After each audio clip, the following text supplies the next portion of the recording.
இப்போ ஜாவாவில் பேசிக்காக சில விஷயங்கள்லாம் பார்ப்போம். ஃபஸ்ட்டு வேரியபிள்ஸ்னால் என்ன? வேரியபிள்ஸுங்கிறது ஒரு வேல்யூவை ஸ்டோர் பண்ணுறதுக்கான ஒரு மெமரி லொக்கேஷன் அப்படின்னு சொல்லலாம்.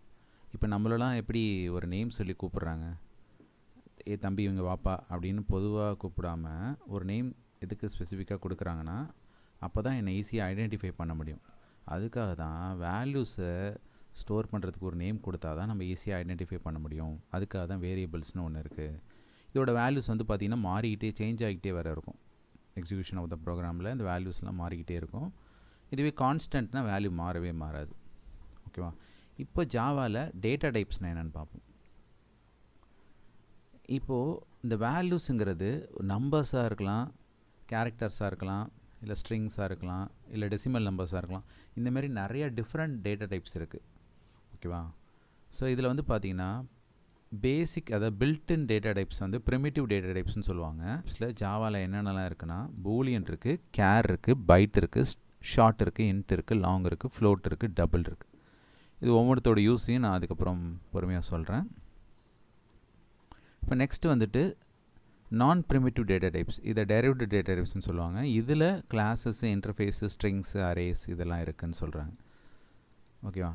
இப்போ இந்த ப்ரிமிட்டிவ் டேட்டா டைப்ஸில் இன்டீஜர் டைப்பில் இது 4 இருக்குங்கிறாங்க, ஃப்ளோட்டிங் டைப்பில் இது 2 இருக்குங்கிறாங்க, அதர்ஸில் இது 2 இருக்குங்கிறாங்க. இது ஒவ்வொன்றுத்துக்கும் ஸ்டோரேஜ் ரெக்குயர்மெண்ட் வந்து பார்த்திங்கன்னா இன்டீஜருக்கு யூஸ்வலாக 4 பைட்ஸ், ஷார்ட்டுக்கு 2 பைட்ஸ், லாங்குக்கு 8 பைட்ஸ், பைட்டுக்கு 1 பைட்,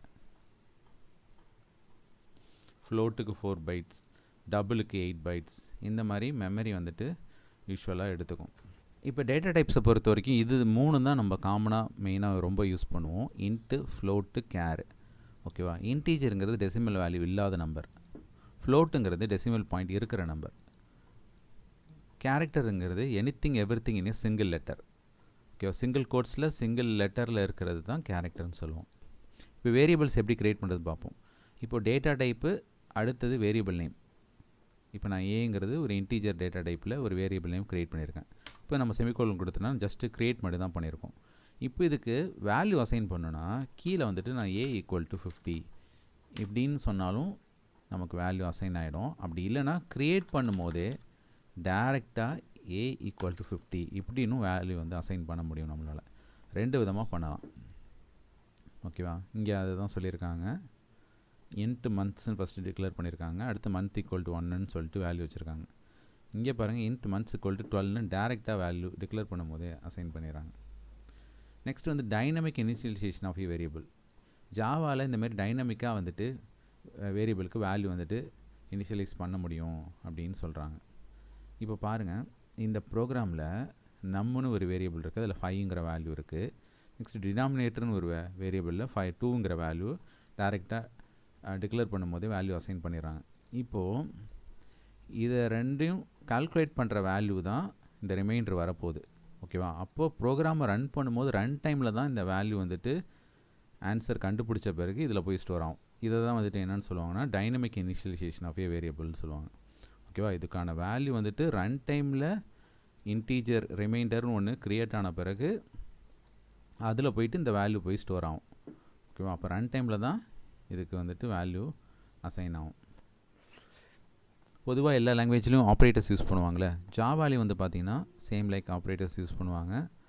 இதில் வந்துட்டு ஈக்குவல்ட்டுங்கிறது அசைன்மெண்ட் ஆப்ரேட்டர், இந்த ப்ளஸ் மைனஸ் டிவிஷன் மல்டிப்ளிகேஷன் இதெல்லாம் வந்துட்டு அரித்மெட்டிக் ஆப்ரேட்டர்ஸ். அடுத்தது greater than less than, greater than equal to, less than or equal to, equal to, not equal to இதெல்லாம் ரிலேஷனல் ஆப்ரேட்டர்ஸ். இது அண்டு ஆறு இதெல்லாம் வந்துட்டு லாஜிக்கல் ஆப்ரேட்டர்ஸ்.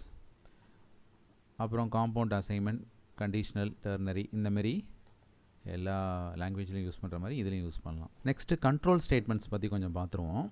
கண்ட்ரோல் ஸ்டேட்மெண்ட்டும் எல்லா லாங்குவேஜில் உள்ள மாதிரி இப்போ C++ அதில் இருக்கிற மாதிரி தான் இதுலேயும். இதில் செலெக்ஷனில் வந்து பார்த்திங்கன்னா அதில் இருக்கிற அதே தான் ரிப்பீட் ஆகும். If, if else, nested if else if else, ஸ்விட்ச் கேஸு இது எல்லாமே இருக்குது. ஓகேவா? இது ஜஸ்ட்டு சும்மா லைட்டாக ரீகால் பண்ணுறேன், ஏன்னா இதை நம்ம C++லேயும் நிறையா பார்த்துருப்போம். ஸோ இஃப்பு இது எங்கே யூஸ் பண்ணுவோன்னா எங்கேயாச்சும் ஒரு கண்டிஷனை டெஸ்ட் பண்ணணும், எவாலுவேட் பண்ணணுன்னா நம்ம இஃப் ஸ்டேட்மெண்ட் யூஸ் பண்ணுவோம். இதோட சின்டாக்ஸ் பாருங்கள். இஃப்பு ப்ராக்கெட்டுக்குள்ளே கண்டிஷனு, இந்த கண்டிஷன் ட்ரூ இருந்துச்சுன்னா ட்ரூ பார்ட் எக்ஸிக்யூட் பண்ணணும், அதாவது ட்ரூ ஸ்டேட்மெண்ட்ஸை எக்ஸிக்யூட் பண்ணணும். இப்போ இந்த எக்ஸாம்பிளை பாருங்கள், ஏஜ்னு ஒரு வேரியபிள் இருக்குது, அதில் இனிஷியலாக வேல்யூ 20 அசைன் பண்ணியிருக்காங்க. இப்போ நம்ம இஃப் கண்டிஷனில் என்ன செக் பண்ணுறோன்னா, அந்த ஏஜோட value greater than or equal to 18 check பண்ணுறேன். ஓகேவா? கண்டிஷன் ட்ரூவாக இருந்துச்சுன்னா யூ ஆர் எலிஜிபிள் ஃபார் ஓட்டிங்னு சொல்கிறேன். அப்போ நமக்கு ஏஜ் வந்து 20 வந்து 18 விட கிரேட்டராக இருக்குது. அப்போ கண்டிஷன் ட்ரூ. கண்டிஷன் ட்ரூனா யூ ஆர் எலிஜிபிள் ஃபார் ஓட்டிங்கிறது அவுட்புட்டில் வந்துடும். இப்போ இஃபல்ஸுங்கிறது ஒரு கண்டிஷன் செக் பண்ணி ட்ரூவாக இருந்துச்சுன்னா ஒரு விஷயம் நடக்கும், ஃபால்ஸாக இருந்துச்சுன்னா எல்ஸ் பிளாக்கில் இருக்கிற விஷயம் நடக்கும். ஓகேவா? இதோட சின்டாக்ஸ் பார்த்தாச்சு. கீழே எக்ஸாம்பிள் பாருங்கள். ஏஜுக்கு வேல்யூ 16 வச்சுட்டேன். இந்த 16 வந்து 18 விட கிரேட்டரானு கண்டிஷன் செக் பண்ணுறேன். கண்டிஷன் ஃபால்ஸ்னால் எல்ஸ் பார்ட்டில் இருக்கிற you are not eligible for voting அப்படிங்கிறது அவுட்புட்டில் வரும். சப்போஸ் நான் ஏஜ் வந்து 20 கொடுத்தேன்னா இஃப் கண்டிஷன் ட்ரூ ஆகிடும். ட்ரூ ஆச்சுன்னா யூ ஆர் எலிஜிபிள் ஃபார் ஓட்டிங்கிறது பிரிண்ட் ஆகும். நெக்ஸ்ட் வந்து நெஸ்டட் இஃப். ஒரு இஃப்க்குள்ளார இன்னொரு இஃப் இருந்துச்சுன்னா அதுதான் நெஸ்டட் இஃப்னு சொல்லுவாங்க. இப்போ பாருங்கள், ஒரு இஃப் இருக்குது, அது இஃப்க்குள்ளாரே இன்னொரு இஃப் இருக்குது. ஓகேவா? இந்த இஃப் ஃபால்ஸ் ஆயிடுச்சுன்னா இங்கே ஒரு எல்ஸ் பிளாக் வரும். ஓகேவா? இங்கே வருதா? அதுக்கப்புறம் இங்கே ஒரு ஃபால்ஸ் ஸ்டேட்மெண்ட் கொடுக்குறோம். இப்போ வந்துட்டு நெஸ்டட் இஃப் யூஸ் பண்ணி கிரேட்டர்ஸ் ஆஃப் 3 நம்பர்ஸ் ட்ரை பண்ண போகிறோம். இப்போ ஏபிசி 3 வேல்யூ வச்சுட்டேன். இப்போது ஃபஸ்ட் இஃப் இருக்குது, ஏ பியை விட கிரேட்டரான் கம்பேர் பண்ணுது. இந்த கண்டிஷன் ட்ரூனா இன்னொரு இஃப் போடுறோம். இங்கே என்ன செக் பண்ணுறோன்னா ஏ வந்து சியை விட கிரேட்டரான். ஏன்னா இங்கே ஏ பியை விட கிரேட்டராக இருந்துச்சுன்னா ட்ரூவாக இருந்தால் தான் இந்த கண்டிஷன் செக் பண்ணுறோம், சியை விட கிரேட்டரான். இப்போ ரெண்டுமே ட்ரூனா நம்ம என்ன டிசிஷன் எடுத்துடலாம்? ஏ இஸ் கிரேட்டர் அப்படின்னு எடுத்துடலாமா? அப்போது ஏ இஸ் கிரேட்டஸ்ட் அப்படின்னு பிரிண்ட் பண்ணிடுறேன். இப்போது இந்த இன்னர் இஃப்க்கு எல்ஸ் போட்டிருக்கேன். சப்போஸ் இது ஃபால்ஸ் ஆகிடுச்சுன்னா சி இஸ் கிரேட்டஸ்ட் அப்படின்னு நான் பிரிண்ட் பண்ணிடுவேன். சப்போஸ் எனக்கு ஃபஸ்ட்டு அவுட்டர் இஃப்பில் ஒரு கண்டிஷன் செக் பண்ணோம்ல, அது ஃபால்ஸ்னால் இந்த எல்ஸ் பிளாக்குக்கு வரும். ஓகேவா? எல்ஸுக்கு வந்ததுக்கப்புறம் இங்கே ஏ வந்துட்டு கிரேட்டராக இல்லைன்னா பாக்கி இருக்கிற பிசி வந்துட்டு நான் இஃப்குள்ளார செக் பண்ணுறேன். பி வந்து சியை விட கிரேட்டரான். இப்போது இதில் எது ட்ரூவோ பிஆர் பி ட்ரூனா பி இஸ் கிரேட்டர்னு சொல்லிடும். இந்த கண்டிஷன் ஃபால்ஸ்னால் சி இஸ் கிரேட்டர்ஸ் அப்படின்னு சொல்லிடும். ஓகேவா? இப்போ 10 இருக்குது வேல்யூ சிக்கு, ஏக்கு வேல்யூ 6 இருக்குது, பிக்கு வேல்யூ 5 இருக்குது. 6 வந்து 5 விட கிரேட்டராகும் போது கண்டிஷன் ட்ரூ, 6 வந்து 10 விட கிரேட்டராகும் போது கண்டிஷன் ஃபால்ஸு. கண்டிஷன் ஃபால்ஸ்னால் இந்த எல்ஸ் பார்ட் இருக்குல்ல, இது ஒர்க் ஆகும், சி இஸ் கிரேட்டஸ்ட். ஓகேவா? இப்போது எல்ஸ் இஃப் லேடர் இது வந்து பார்த்திங்கன்னா மல்டிபிள் கண்டிஷன் செக் பண்ணுறதுக்காக இது யூஸ் பண்ணுவாங்க. ஓகேவா? இப்போ ஒரே ஒரு கண்டிஷன் தான் இதுக்கு முன்னாடிலாம் செக் பண்ணோம். இப்போ மல்டிபிள் கண்டிஷன், இங்கே பாருங்கள், இங்கே ஒரு கண்டிஷன் இருக்குது, இங்கே ஒரு கண்டிஷன் இருக்குது, இந்தமாரி condition up to n condition வரையும் போயிட்டே இருக்குது. லாஸ்ட்டாக வந்து பார்த்திங்கன்னா டிஃபால்ட் ஸ்டேட்மெண்ட் கொடுத்துட்றோம். இப்போ இதுக்கு எக்ஸாம்பிள் வந்து மார்க்கு கிரேடு போட போகிறேன். ஓகேவா? மார்க்குன்னு ஒரு வேரியபிளில் 65 இனிஷியலாக வேல்யூ வச்சுருக்கேன்.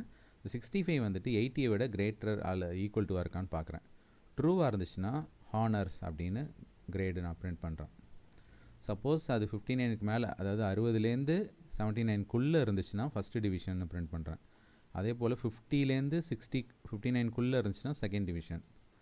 அதாவது 39 எப்போனா 40லேருந்து 50க்குள்ளே இருந்துச்சுன்னா தேர்ட் டிவிஷன். இது தவிர்த்து இதுக்கு கீழே கொடுக்குற மார்க் எல்லாமே வந்துட்டு ஃபெயில் அப்படின்னு சொல்லிடுறேன். ஓகேவா? இப்போ 65 எந்த கிரேடுக்குள்ளே இருக்குன்னு பாருங்கள், ஃபஸ்ட்டு டிவிஷன் இந்த கிரேடுக்குள்ளே இருக்குது, அதுதான் நமக்கு அவுட்புட்டில் வந்திருக்கு. ஓகேவா? இந்தமாதிரி மல்டிபிள் கண்டிஷன் செக் பண்ணுறதுக்கு இந்த எல்ஸ் இஃப் லேடரில் யூஸ் பண்ணலாம். இந்த ஸ்விட்ச் கேஸும் வந்து பார்த்திங்கன்னா கிட்டத்தட்ட அந்த எல்ஸ் இஃப் லேடர் மாரி தான். இதுவும் மல்டிவே பிரான்ச்சிங் ஸ்டேட்மெண்ட்டாக இதை யூஸ் பண்ணுவாங்க. ஸ்விட்ச்குள்ளார ஒரு எக்ஸ்ப்ரெஷனை பாஸ் பண்ணுறோம். அந்த எக்ஸ்ப்ரெஷன் வந்து எந்த கேஸோட மேட்ச் ஆகுதுன்னு செக் பண்ணி பார்ப்போம். ஏதாவது ஒரு கேஸ் கூட மேட்ச் ஆச்சுன்னா அந்த ஸ்டேட்மெண்ட் வந்துட்டு ஒர்க் ஆகிட்டு வெளியில் வந்துடும். பிரேக் எது கொடுக்குறோன்னா வெளில வரதுக்கு, மற்ற கேஸ்லாம் எக்ஸிக்யூட் ஆகக்கூடாதுன்னு. சப்போஸ் எந்த கேஸுமே மேட்ச் ஆகலைன்னா டிஃபால்ட்டு ஸ்டேட்மெண்ட் ஒர்க் ஆகிடும். ஓகேவா? இப்போ இந்த எக்ஸாம்பிள் பாருங்கள். யூசர்கிட்டேருந்து இன்புட்டாக 1 to 7 ஏதாவது ஒரு நம்பர் வாங்குகிறோம். அந்த நம்பர் எடுத்து எண்ணில் ஸ்டோர் பண்ணுறோம். இப்போ இந்த எண்ணை ஸ்விட்ச் கேஸில் பாஸ் பண்ணுறோம்.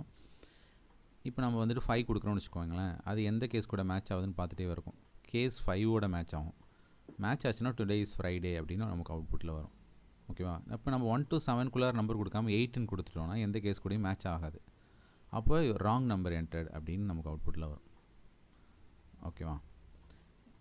இப்போ டெசிஷன் மேக்கிங் பார்த்தாச்சு. இப்போ நெக்ஸ்ட் வந்து ஐட்ரேஷன் ஸ்டேட்மெண்ட். லூப்பிங் ஸ்டேட்மெண்ட் பற்றி பார்ப்போம். இதில் வந்துட்டு ஃபாரு, வைலு, டூ வைல் அப்படின்னு 3 இருக்குது. ஓகேவா?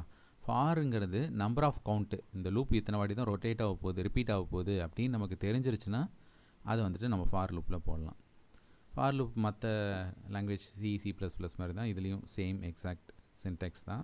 பைத்தான் மாதிரி இதில் சேஞ்ச் ஆகாது. சின்டெக்ஸ் பாருங்கள், for initial value, terminating condition, next step value வந்துட்டு இன்க்ரிமெண்ட் ஆர் டிக்ரிமெண்ட் உள்ள ட்ரூ ஸ்டேட்மெண்ட்ஸு. இப்போ 1லேருந்து 10 வரைக்கும் ஒரு நம்பரை நம்ம பிரிண்ட் பண்ணோன்னா இனிஷியல் வேல்யூ ஐயில் 1 வச்சுட்டேன்.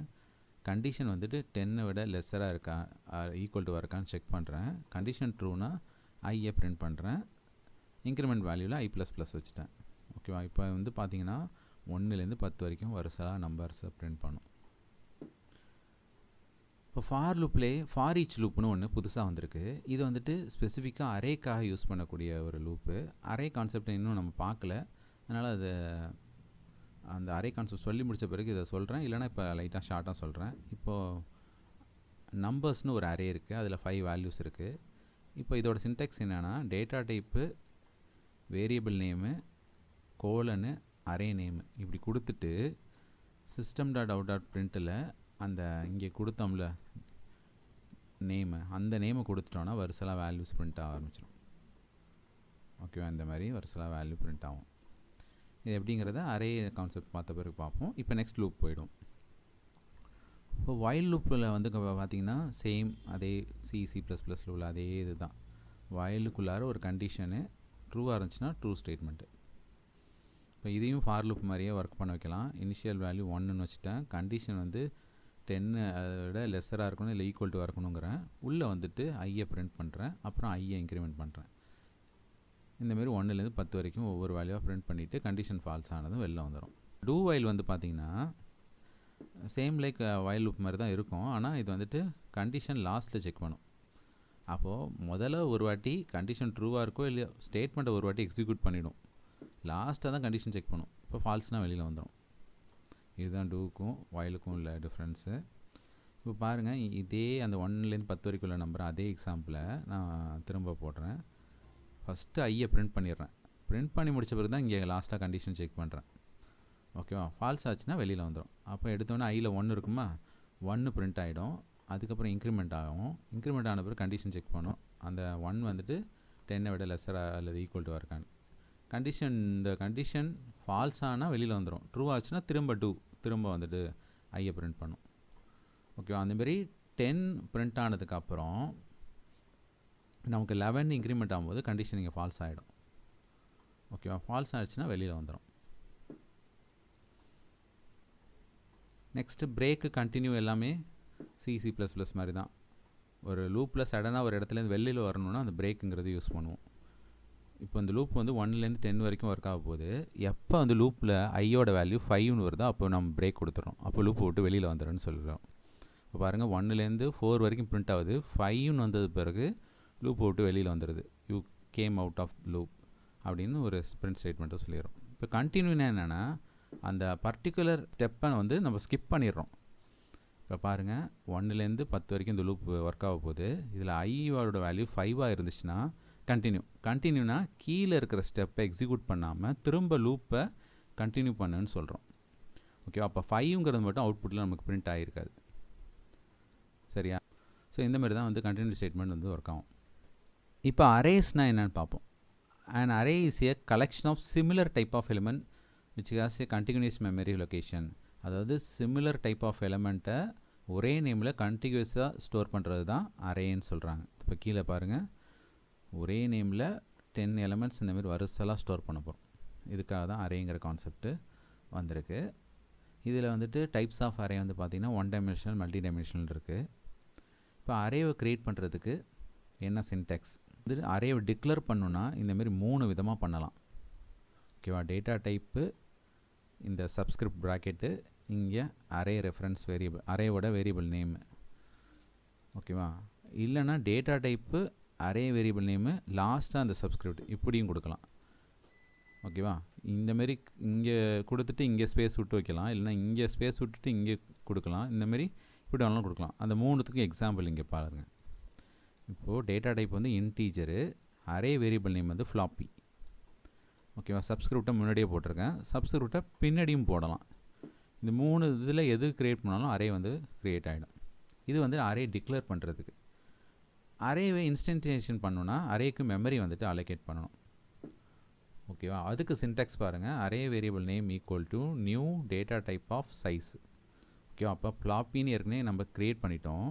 Equal to new int of 10 அப்படின்னா 10 சைஸில் இந்த அரே வந்துட்டு மெமரி அலோகேஷன் க்ரியேட் பண்ணிடும். இப்போ இன்ஸ்டன்டேஷன் முடிஞ்சதுக்கப்புறம் இனிஷியலைசேஷன் ஆஃப் அரேஸ். அரேக்கு வேல்யூஸ் வந்துட்டு இண்டெக்ஸ் வச்சு தான் இனிஷியலைஸ் பண்ண முடியும். இப்போது ஃப்ளாப்பி ஆஃப் 0 ஈக்குவல் டு 20னா அந்த 20ங்கிற வேல்யூ அரேயில் ஃபஸ்ட் இண்டெக்ஸ் வந்து 0ல் தான் ஸ்டார்ட் ஆகும். அந்த 0ங்கிற இதில் போயிட்டு வேல்யூ 20ங்கிறது அசைன் ஆகிடும். அரேக்கு வேல்யூ வந்துட்டு டிக்ளேர் பண்ணும்போதும் டேரெக்டாக இந்தமாரி கொடுத்துடலான்னு சொல்கிறாங்க. அதுக்கு இந்த மாதிரி 4 விதமாக க்ரியேட் பண்ணலாம். ஓகேவா, இப்போ நம்ம என்ன பண்ணுறோன்னா இதில் ஏதோ ஒன்று யூஸ் பண்ணுறோம், இந்த தேர்ட் இதை நம்ம யூஸ் பண்ணுறோம். ஓகேவா, data type array name subscript equal to டேரெக்டாக வேல்யூஸ் ப்ராக்கெட்டில் இந்த கர்லி பிரேஸில் கொடுத்துடணும். ஓகேவா, இந்த மாதிரி நம்ம கொடுத்துடலாம். அரேவோட லெங்க்த்தை கண்டுபிடிக்கிறதுக்கு லெங்க்த்துனே ஒரு ஃபங்க்ஷன் இருக்குது. அரே டாட் லெங்க்த்துன்னு சொன்னால் போதும், அரேவோட லெங்க்த்தை வந்து நமக்கு ஃபைண்ட் அவுட் பண்ணி கொடுக்கும். இப்போ அரேயில் இருக்கிற வேல்யூஸ்லாம் நம்ம ஒன்றா எடுக்கணும்னா இண்டெக்ஸ் வச்சு தான் எடுக்கணும்னு சொல்லியிருக்கேன். இப்போ தனித்தனியாக வந்துட்டு எடுக்கணும்னா நமக்கு டைம் ஆகும். அதனால் லூப் வச்சு நம்ம ஈஸியாக வந்துட்டு போட்டுடலாம். இப்போ நான் வந்துட்டு ஃபார் இன்ட் ஃபார் லூப்புக்கு ஐ வேரியபிள் ஒன்று க்ரியேட் பண்ணிக்கிறேன். இண்டெக்ஸ் வந்து 0ல் ஸ்டார்ட் ஆகுது, அதில் 0ன்னு ஸ்டார்டிங் வேல்யூ கொடுத்துட்றேன். ஐ லெஸ் தென் லெங்க்த்து கண்டுபிடிக்கிறதுக்கு ஃபங்க்ஷன் சொல்லியிருக்கேனே, அப்போது அரே நேம் டாட் லெங்க்த் அப்படின்னு சொல்லிட்டா லெங்க்த்து ஃபைண்ட் அவுட் ஆகிடும். இதுக்கப்புறம் ஐ ப்ளஸ் ப்ளஸ் அப்படின்னு சொல்லிடணும். இப்போது எல்லா வேல்யூவும் ஒன்று ஒன்றா ஐயில் தான் வரப்போகுது. அப்போது ரெஜிஸ்டர் நம்பர் ஆஃப் சப்ஸ்கிரிப்ட் ப்ராக்கெட்டுக்குள்ளார ஐன்னு சொல்லிட்டோன்னா ஒவ்வொரு வேல்யூவாக அரேலேருந்து எடுத்து நமக்கு அவுட்புட்டில் பிரிண்ட் பண்ணிடும். இப்போ இந்த ப்ரோக்ராமை ரன் பண்ணுறேன், அவுட்புட்டை பாருங்கள்.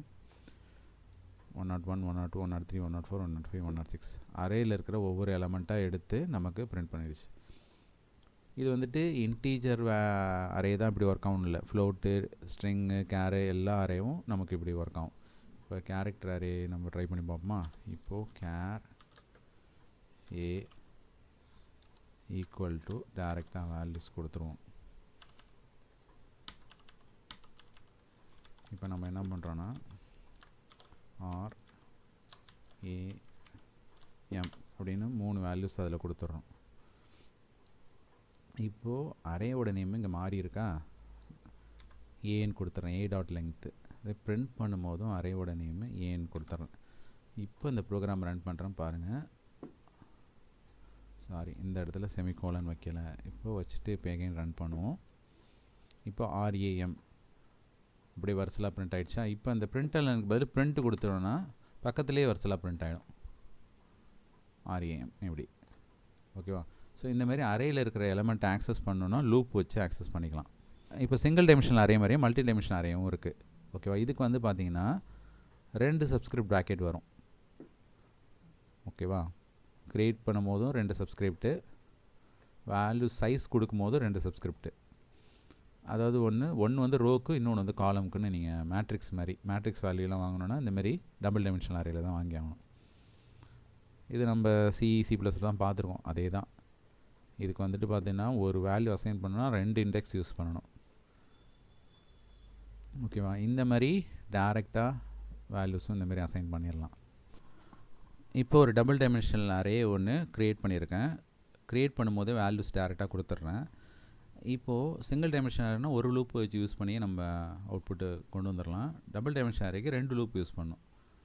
ஐ வந்துட்டு ரோக்கு, ஜே வந்து காலமுக்கு. ஓகேவா, இப்போ 0லேருந்து லெங்க்த் வரைக்கும், இதுவும் 0லேருந்து லெங்க்த் வரைக்கும். உள்ளே வந்ததும் ஐஜே அப்படின்னு 2 இண்டெக்ஸ் கொடுக்கணும். இப்போ 0th இண்டெக்ஸுக்கு நேராக இந்த வேல்யூ இருக்குமா, அது வந்து பிரிண்ட் ஆகிடும். அடுத்தது ஒரு வாட்டி இந்த காலம் ஃபால்ஸ் ஆன பிறகு ஒரு நியூ லைன் வரணும், அதுக்காக இந்த ஸ்டேட்மெண்ட் கொடுத்துருங்க. ஓகேவா, இப்போ இந்த ப்ரோக்ராம் ரன் பண்ணி பார்ப்போமா. பாருங்கள் 1 2 3 2 4 5 4 4 5 அப்படின்னு கரெக்டாக பிரிண்ட் ஆகிடுது. இப்போ ஒவ்வொரு இதுக்கும் பிரிண்ட் பண்ண பிறகு ஸ்பேஸ் வேணும்னா இந்த இடத்துல நீங்கள் /t கொடுத்துக்கலாம். இப்போ கொடுத்துட்டு ப்ரோக்ராம் ரன் பண்ணால் பாருங்கள் ஸ்பேஸோட பிரிண்ட் ஆகும். இப்போ ஃபார் ஈச் லூப் யூஸ் பண்ணி எப்படி வந்துட்டு அரேயில் இருக்கிற எலமெண்ட்லாம் ஆக்சஸ் பண்ணலான்னு பார்ப்போமா. ஃபார் ஈச் லூப்புக்கு என்ன syntax, data type name colon array name வந்து இங்கே ரெஜிஸ்டர் நம்பர் அப்படின்னு கொடுத்துட்டு இங்கே வெறும் ஐன்னு சொன்னாலே போதும். ஓகேவா, இங்கே என்ன நேம் கொடுக்குறோமோ அந்த நேம் இங்கே சொன்னால் போதும், பிரிண்ட்டில் தானாகவே பிரிண்ட் ஆகிடும். இப்போ ரன் பண்ணி பாருங்கள், அவுட்புட்டில் வந்துருச்சா. ஸோ இந்த மாதிரி ஃபார் ஈச் லூப் யூஸ் பண்ணியும் நம்ம வந்துட்டு அரேயில் இருக்கிற எலிமெண்ட்டை ஈஸியாக ஆக்சஸ் பண்ணி பிரிண்ட் பண்ணிடலாம். இது நார்மல் லூப்போட ஃபார் ஈச் லூப் ரொம்பவே ஃபாஸ்ட்டாக வந்துட்டு அரே எலிமெண்ட்ஸை ஆக்சஸ் பண்ணி எடுக்கும். இப்போ நெக்ஸ்ட் வந்து யூசர்கிட்ட இது இன்புட் வாங்குறதுக்கு நம்ம நெக்ஸ்ட் இன்டீஜர்னால் நெக்ஸ்ட் இன்ட்டு, ஃப்ளோட்டுனா நெக்ஸ்ட் ஃப்ளோட்டு, ஸ்ட்ரிங்னா நெக்ஸ்ட் லைனு, இந்த மாதிரி நிறையா மெத்தட்ஸ் யூஸ் பண்ண போகிறோம். இந்த மெத்தட் எல்லாமே ஸ்கேனருங்கிற கிளாஸில் தான் இருக்குது. இந்த ஸ்கேனர் கிளாஸு java.utilங்கிற பேக்கேஜில் இருக்குது. அதனால் இந்த பேக்கேஜை ஃபஸ்ட்டு இம்போர்ட் பண்ணிக்கணும். அப்புறம் அந்த ஸ்கேனர் கிளாஸுக்கு ஒரு ஆப்ஜெக்ட்டை க்ரியேட் பண்ணிக்கணும். அந்த ஆப்ஜெக்ட் வச்சு தான் இந்த மெத்தட் எல்லாத்தையும் நம்ம இன்வோக் பண்ணணும். ரோல் நம்பர்னு சொல்லிட்டு ஒரு இன்டீஜர் வேரியபிள் க்ரியேட் பண்ணியிருக்கேன். இதில் s.nextInt அப்படின்னு சொல்லிட்டு nextInt ஃபங்க்ஷனை கால் பண்ணால் அது ஒரு இன்டீஜர் வேல்யூவை ஸ்டோர் பண்ணி இதில் ஸ்டோர் பண்ணிவிடும். நெக்ஸ்ட் இந்த நெக்ஸ்ட் லைனுங்கிறது ஒரு ஸ்ட்ரிங்கை ரீட் பண்ணி இந்த நேமுங்கிற வேரியபிளில் ஸ்டோர் பண்ணும். இந்த நெக்ஸ்ட் ஃப்ளோட்டுங்கிறது ஒரு ஃப்ளோட் வேல்யூவை ரீட் பண்ணி இந்த சாலுங்கிற வேரியபிளில் ஸ்டோர் பண்ணிடும். இப்போ லாஸ்ட்டாக அது மூணுத்தையும் பிரிண்ட் பண்ணிடுறேன். ஓகேவா, இப்போ இந்த ப்ரோக்ராமை ரன் பண்ணுறேன். ரன் டைமில் நமக்கு இன்புட் கேட்குது. நான் ரோல் நம்பர் 12 கொடுக்குறேன்.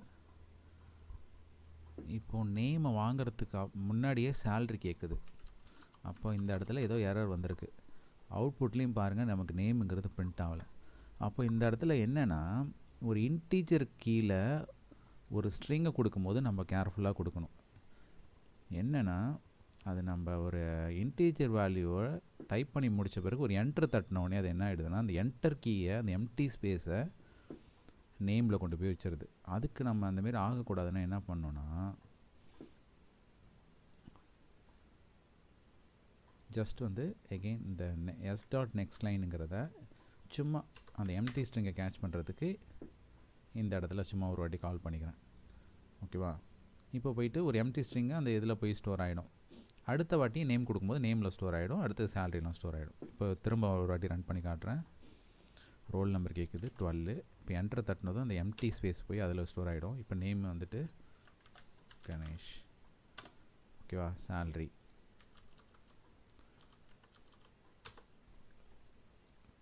இப்போ மூணும் கரெக்டாக ஒர்க் ஆகுதா. ஸோ இந்த மாதிரி நம்ம ரன் டைமில் இன்புட்டை வாங்குறதுக்கு இந்த ஸ்கேனர் கிளாஸுக்கு ஆப்ஜெக்ட் க்ரியேட் பண்ணி அதில் next into, next float, next line, இந்த மாதிரி மெத்தட்ஸ்லாம் யூஸ் பண்ணால் மட்டும்தான் நம்மளால் ரன் டைமில் இன்புட் வாங்க முடியும்.